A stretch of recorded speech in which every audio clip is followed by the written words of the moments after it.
அனைவருக்கும் வணக்கம். நான் உங்கள் 5ஆம் தலைமுறை ஜோதிடர் ராம்குமார் ராஜேந்திரன். நம்ம இன்னைக்கு பார்க்க போகிற தலைப்பு குரு வக்ர நிவர்த்தி. மேஷராசி அன்பர்களுக்கு சுமார் 96 நாட்களுக்கு நடைபெறவிருக்கும் இந்த நிகழ்வு டிசம்பர் மாதம் 5ஆம் தேதி முதல் மார்ச் மாதம் 11ஆம் தேதி வரை சுமார் 96 நாட்களுக்கு இருக்கக்கூடிய இந்த நிகழ்வுகள் மேஷராசி அன்பர்களுக்கு தங்களுடைய வாழ்க்கையில் எந்த விதமான அற்புதங்கள் மற்றும் மேன்மைகளை தரப்போகுது அப்படிங்கிறத இந்த காணொலியில் தெளிவாகவும் துல்லியமாகவும் பார்க்கலாங்க. நம்ம சேனலை ஃபஸ்ட் டைம் பார்க்குறவங்களா இருந்தால் சப்ஸ்கிரைப் பண்ணிக்கோங்க. பெல் பட்டனை கிளிக் பண்ணி ஆல் அப்படிங்கிற ஆப்ஷன் கொடுத்துக்கோங்க. மேஷராசி அன்பர்கள் செவ்வாய் பகவானை அதிபதியாக கொண்டவர்கள். எந்த ஒரு விஷயத்தையுமே துணிச்சலோடு செய்து முடிக்கக்கூடிய நபர்கள், மிகவும் சுறுசுறுப்பானவர்கள் அப்படின்னே சொல்லாங்க. ஒரு விஷயத்தை செய்யணும் அப்படின்னா ரொம்ப ஆக்டிவாகவே செயல்படுவாங்க. மற்றவங்களுக்கு ஓடி ஓடி போய் உதவி செய்யக்கூடிய மனப்பான்மை அப்படிங்கிறது இந்த மேஷராசி என்பவர்களுக்கு இயல்பாகவே இருக்குங்க.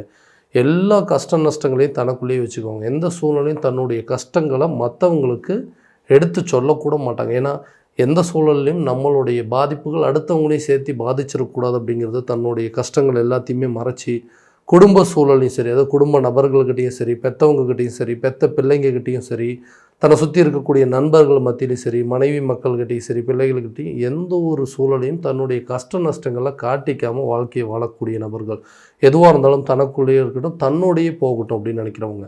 ஸோ அடுத்தவங்களுக்கு உதவி செஞ்சு அது மூலமாக நிறைய நல்ல பேர் வாங்கினது இருக்குங்க. ஆனால் அதே நேரத்தில் அந்த உதவிக்கு உண்டான பலன்கள் அப்படிங்கிறது எதுவுமே அனுபவிக்காத நபர்களும் இந்த மேஷராசி என்பர்கள் அப்படின்னே சொல்லலாங்க. தைரியசாலிகள், மனோதைரியம் கொண்டவர்கள் அப்படின்னு சொல்லலாங்க. எந்த சூழ்நிலையும் அடுத்தவங்ககிட்ட எனக்கு ஒரு உதவி செய்யுங்க அப்படின்னு சொல்லி கேட்காத நபர்கள். எல்லா விதத்துலையும் எல்லாருக்கும் கஷ்டப்பட்டு சில காரியங்கள் செய்கிறாங்க. ஆனால் நம்மளுடைய கஷ்டங்களை யாரும் புரிஞ்சிக்கவே மாட்டேங்கிறாங்களே அப்படிங்கிறத ஒரு சூழ்நிலையை தெரிஞ்சாலும் அதை பற்றி கவலைப்படாமல் அடுத்தடுத்த வேலையை செய்யக்கூடிய நபர்கள். ஸோ இந்த ராசிக்காரர்களுக்கு கடந்த சில காலகட்டங்களாக வாழ்க்கையில் நிறைய இன்னல்களையும் துன்பங்களையும் சந்தித்த நபர்களுக்கு வரக்கூடிய இந்த குரு வக்ர நிவர்த்தி காலகட்டங்கள், அதாவது உங்களுடைய ராசிக்கு 3ஆம் இடமான தைரியஸ்தானம் அப்படின்னே சொல்லலாம். மிதுன ராசியில் நடைபெறக்கூடிய இந்த குரு வக்ர நிகழ்வு நிறைய மாற்றங்களை தரப்போகுது. இது வரைக்கும் வேலை ரீதியாக இருந்து வந்த தடைகள் மற்றும் தொந்தரவுகள் அனைத்தும் நீங்க போதுங்க. ஸோ புதிய வேலை தேடுவதற்கான ஒரு வாய்ப்புகள், புதிய வேலை கிடைப்பதற்கான சூழல் எல்லாமே இந்த காலகட்டங்களில் உங்களுக்கு கட்டாயம் நடக்கும். ஏன்னா நிறைய இன்டர்வியூஸ் அட்டன் பண்ணிட்டேங்க, நிறைய வேலையெல்லாம் மாற்றிட்டேன், எங்கேயுமே என்னால் நிரந்தரமாக இருக்கவே முடியல. ஒரு இடத்துக்கு வேலை செஞ்சிட்ருக்கோம், இந்த இடத்துல திருப்தி இல்லைங்க, அடுத்த வேலைக்கு ஏதாவது மூவ் ஆன் பண்ணலாம், இதோட பெட்டராக ஏதாவது கிடைக்குன்னு சொல்லி ஒவ்வொரு வேலையிலேருந்து மாறிக்கிட்டே இருக்கும். அதே நேரத்தில் எந்த வேலையிலையும் என்னால் நிரந்தரமாக இருக்க முடியல, எனக்கு பிடிச்ச மாதிரி ஒரு துறை அப்படிங்கிறது அமைப்பே இல்லைங்க அப்படின்னு சொல்லி யோசிக்கக்கூடிய நபர்களுக்கு கண்டிப்பாக அந்த வேலை ரீதியாக சில மாற்றங்களை உருவாக்கக்கூடிய ஒரு காலகட்டம். தைரியமாக சில முடிவுகள், ஒரு இன்டர்வியூ அட்டன் பண்ணால் கூட ஒரு தைரியத்தோடையும் துணிச்சலோடையும் இந்த இன்டர்வியூ அட்டன் பண்ணி அதில் செலக்ட் ஆகக்கூடிய ஒரு காலகட்டம். துணிச்சலோடு சில முடிவுகள் எடுப்பீங்க. போதும் இங்கே இருந்த வரைக்கும், அடுத்த வேலையை தேடி போகணும், அடுத்த வேலையில் இதை விட நமக்கு ஒரு நல்ல ஆப்பர்ச்சுனிட்டி கிடைக்கும் அப்படிங்கிறத தெரிஞ்சுக்கிட்டு மூவ் ஆன் பண்ணக்கூடிய ஒரு காலகட்டங்கள் அப்படின்னே சொல்லுவாங்க. தான் எதிர்பார்த்த மாதிரி தன்னுடைய பிடித்த துறையில் வேலை செய்வதற்கான சில வாய்ப்புகள் அப்படிங்கிறது உருவாகுங்க. ரொம்ப நாளாக டெம்பரரியாக ஒர்க் பண்ணிகிட்ருக்கேங்க, எனக்கு நிரந்தரமான ஒரு வேலை அப்படிங்கிறது கிடைக்குதுன்னு சொல்கிறவங்களுக்கு கூட கூடிய விரைவில் இந்த குரு வக்ர நிவர்த்தி காலகட்டங்களில் வேலையில் உங்களுக்கு மாற்றங்கள் அப்படிங்கிறது உருவாகும். நிரந்தர வேலை அப்படிங்கிறது கட்டாயமாக கிடைக்கும். ஒரு சம்பள உயர்வு கிடைக்கக்கூடியது, ஒரு பதவி உயர்வு கிடைப்பதற்கான சில வாய்ப்புகள் அப்படிங்கிறது இந்த காலகட்டங்களில் கண்டிப்பாக உருவாகும். தொழில் ரீதியாக வியாபார ரீதியாக இருக்கக்கூடிய சில தடைகள் அனைத்தையும் போக்கக்கூடிய ஒரு தருணமாக இருக்க போகுது. எல்லாத்தையுமே கரெக்டாக தாங்க பண்ணிகிட்ருக்கிறேன், என்னோடய தேவையை மட்டும் இல்லாமல் என்னோடய சுற்றி இருக்கிறவங்களோட தேவையும் கரெக்டாக தான் பூர்த்தி பண்ணிகிட்டு இருந்தேன். என் கூட வேலை செய்கிறவங்க சரி, என்னுடைய தொழில் ஸ்தாபனத்தில் வேலை செய்கிறவங்களுக்கு எல்லா விதத்துலையும் நல்லது தான் பண்ணி கொடுத்தனால ஏதோ ஒரு காரணத்தினால என்ன அவங்க ஏமாற்றணும் அப்படிங்கிற அளவுக்கு சில சூழ்நிலைகள் வந்துடுச்சு. நான் முதலாளியா இல்லை அவங்க முதலாளியான்னு தெரியாத அளவுக்கு போயிடுச்சு. ஏன்னா அவங்களுக்கு அந்த அளவுக்கு நான் ஃப்ரீடமே கொடுத்தேங்க. அவங்களுக்கு எல்லா விஷயத்தையும் பண்ணி கொடுத்தானே. இன்றைக்கி எல்லாம் பண்ணி கொடுத்ததுக்கப்புறம் என்னையவே சில விஷயத்தில் தொந்தரவு செய்யக்கூடிய ஒரு சூழல், என்னை ஏமாற்றக்கூடிய ஒரு சூழல் அப்படிங்கிறதெல்லாம் சந்திக்கிற மாதிரி ஆயிடுச்சு. எந்த கெடுதலும் யாருக்கும் பண்ணதில்லை, நல்லது மட்டுமே பண்ணங்க. ஆனால் இன்றைக்கி இருக்கக்கூடிய சூழல் எனக்கு கெடுதல் மட்டுமே பண்ணியிருக்காங்க. இவங்க எல்லாத்தையும் விளக்கிட்டு புதிய நபர்கள், என்னுடைய தொழில் ஸ்தாபனத்தில் புதிய நபர்களுக்கு உண்டான சேர்க்கை அப்படிங்கிறது முயற்சி பண்ணிகிட்ருக்கேன். நல்ல நபர்கள், நம்பிக்கையான நபர்கள் கிடைக்கலன்னு சொல்கிறவங்களுக்கு கூட கூடிய சீக்கிரத்தில் உங்களை நம்பிக்கையை சம்பாதிக்கக்கூடிய அளவுக்கு ஒரு சில தகுதி வாய்ந்த நபர்கள் உங்களுடைய தொழில் துறையில் வேலைக்கு அமர்த்தக்கூடிய ஒரு காலகட்டங்கள் அப்படின்னே சொல்லாங்க. அதே நேரத்தில் தொழிலில் இதுவரை இருந்து வந்த முடக்க நிலை, மந்த நிலை, நஷ்டங்கள் எல்லாமே மாறும். நிறைய மாற்றங்களை கொண்டு வரக்கூடிய ஒரு காலகட்டமாக இருக்க போது தொழிலில் நல்ல ஒரு முன்னேற்றம், வியாபார ரீதியாக வர்த்தக ரீதியாக நல்ல ஒரு மாற்றங்களை காணக்கூடிய ஒரு காலகட்டமாக இருக்க போதுங்க.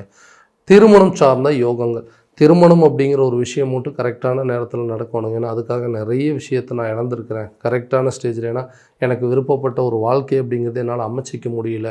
எல்லாருக்கும் என்னோட வயசு கம்மியாக இருக்கிறவங்களுக்குலாம் திருமணம் நடந்துருச்சு, ஆனால் எனக்கு ஒரு நல்ல நிகழ்வுகள் நடக்கலைன்னு சொல்லி குடும்ப ரீதியிலையும் சரி, சுற்றி இருக்கிற சொந்த பந்தங்களும் சரி எனக்கு என்ன நினச்சி ரொம்ப வருத்தப்பட்டுருக்காங்க. அந்த நிலைகள் மாறும். கூடிய சீக்கிரத்தில் திருமணம் சார்ந்த யோகங்கள் அப்படிங்கிறது கண்டிப்பாக உருவாக்கக்கூடிய ஒரு தருணமாக இருக்க போது நீண்ட நாட்களாக இருந்து வந்த திருமண தடைகள் அப்படிங்கிறது அகலம். நீங்கள் எதிர்பார்த்தபடி உங்களுக்கு ஒரு மன வாழ்க்கை அப்படிங்கிறது கண்டிப்பாக உருவாகுங்க. குழந்தை இல்லாத தம்பதியினருக்கு குழந்தை பாக்கியம் சார்ந்த யோகங்கள் அப்படிங்கிறது இருக்குன்னா, இந்த குழந்தை இல்லாத ஒரு விஷயத்தை எத்தனை பேர்கிட்ட அவமானப்பட்டு நிறைய விஷயத்தில் நிறைய ஃபங்க்ஷனுக்கு போக முடியாமல் போகிற இடம் வர இடமெல்லாம் எங்களை கேள்வியாக கேட்டுக்கிட்டுங்க. அந்த கேள்விக்கெல்லாம் பதில் சொல்லிவிட்டு சில இடத்துல போகிறதையே அவாய்ட் பண்ணுற மாதிரி ஆயிடுச்சு. முக்கியமான நிகழ்வுகள் எல்லாத்தையுமே அவாய்ட் பண்ணுற மாதிரி ஒரு சுச்சுவேஷன் வந்துருச்சுன்னா எங்கே போனாலும் கேள்வி கேட்டே இருக்காங்க. இன்னமும் அவங்களுக்கு குழந்தை பாக்கியம் இல்லை, நல்ல ஹாஸ்பிட்டல் போய் பாருங்கள், நல்ல கோயிலுக்கு போய் பாருங்கன்னு சொல்லிட்டு ஏதாவது ஒரு காரணத்தை சொல்லிகிட்டே இருக்காங்க. ஸோ இந்த மாதிரி சில சூழ்நிலைகளை தவிர்க்கிறதுக்காக நிறைய ஃபங்க்ஷன் எதுவுமே போகிறதுக்கு இல்லாத அளவுக்கு மன உளைச்சல் அப்படிங்கிறது ஏற்பட்டுருது. அந்த மன உளைச்சல் கூடிய விரைவில் தீருங்க. குழந்தை பாக்கியம் அப்படிங்கிறது ஏற்படக்கூடிய ஒரு காலகட்டமாக இருக்க போது மருத்துவம் ரீதியாக நீங்கள் எடுக்கக்கூடிய முயற்சிகள் கண்டிப்பாக உங்களுக்கு ஒரு நல்ல சாதகமான சூழல் அப்படிங்கிறது ஏற்படுங்க. அதே நேரத்தில் இந்த கணவன் மனைவிக்கிடையே இருக்கக்கூடிய கருத்து வேறுபாடுகள் அப்படிங்கிறது, ஸோ எதுக்கு எடுத்தாலும் சண்டை வந்துகிட்டே இருக்குது, எங்களுக்குள்ள ஒரு நல்ல அண்டர்ஸ்டாண்டிங் அப்படிங்கிறதே இல்லை. யாருக்காக எல்லாத்தையும் விட்டு கொடுத்து போகிறோமோ, யாருக்காக இவ்வளோ கஷ்டப்படுறோமோ அவங்களே நம்மளை புரிஞ்சிக்கல அப்படின்னு சொல்லி கணவன் மனைவியை பார்த்து அதாவது ரொம்ப வருத்தப்படுறதும், மனைவி கணவனை பார்த்து வருத்தப்படுறதும், இந்த காரணத்தினால குடும்ப சூழ்நிலைகள் அப்படிங்கிறது ரொம்ப மாறிடுச்சு. குடும்பத்தில் ஒரு நல்ல நிகழ்வுகள், சாதகமான சூழல் அப்படிங்கிறதெல்லாம் எதுவுமே நடக்காமல் இருக்குது. ஸோ இந்த பிரிவினை அப்படிங்கிறது பெரிய அளவில் பாதிப்பு கொடுத்துட்ருக்குங்க. 2 பேரும் பிரிஞ்சிடலாமா அப்படிங்கிற அளவுக்கு சில சூழ்நிலைகள் ஏற்பட்டுச்சு.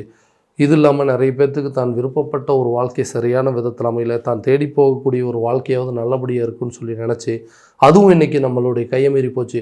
கல்யாணம் ஆனதுனால தான் இந்த பிரச்சனையா, இல்லை நம்ம கல்யாணம் பண்ணதுனால தான் நம்மளோட வாழ்க்கை இப்படி இருக்கா அப்படின்னு சொல்லி நிறைய குழப்பங்களையும் மன வேதனைகளையும் உளைச்சல்களையும் சந்திச்சிருப்பீங்க. இந்த காலகட்டங்களில் கணவன் மனைவிக்கிடையே இருக்கக்கூடிய கருத்து வேறுபாடுகள் அப்படிங்கிறது விலகுங்க. விரும்பிய நபர்கள் உங்களை தேடி வரக்கூடிய காலகட்டங்கள், உங்களை புரிஞ்சிக்கக்கூடிய தன்மை அப்படிங்கிறது ஏற்படுங்க. விலகி சென்றவர்கள் கூட விரும்பி வரக்கூடிய ஒரு தருணமாக இருக்க போது கணவன் மனைவிக்கிடையும் அதே போல் இந்த காதலர்கள் மத்தியில் இருக்கக்கூடிய சில பிரிவினைகள் அப்படிங்கிறதும் அகலக்கூடிய ஒரு காலகட்டமாக இருக்க போது ஒரு நல்ல தருணம் அப்படிங்கிறது உருவாகும். புதுசாக வீடு கட்டக்கூடிய யோகமும், வண்டி வாகனங்கள் வாங்குவதற்கான யோகமும், நிலம் சார்ந்த யோகங்கள் எல்லாத்தையுமே உருவாக்கக்கூடிய ஒரு தருணமாக இருக்க போதுங்க. சில பிரச்சனைகளை பேசி தீர்க்கக்கூடிய ஒரு தருணமாக இருக்க போது வம்பு வழக்கு சார்ந்த விஷயங்கள், நிலம் மற்றும் வீடு சம்மந்தப்பட்ட சில வில்லங்கங்கள் இருந்திருக்கும். அந்த வில்லங்கங்கள் கூட உங்களுக்கு சாதகமாக தீர்ப்பாகக்கூடிய காலகட்டமாக இருக்க போது நோய் ரீதியாக, அதாவது உடல் ரீதியாக இருந்த அந்த பாதிப்புகள் அப்படிங்கிறது உங்களை விட்டு விலகுங்க.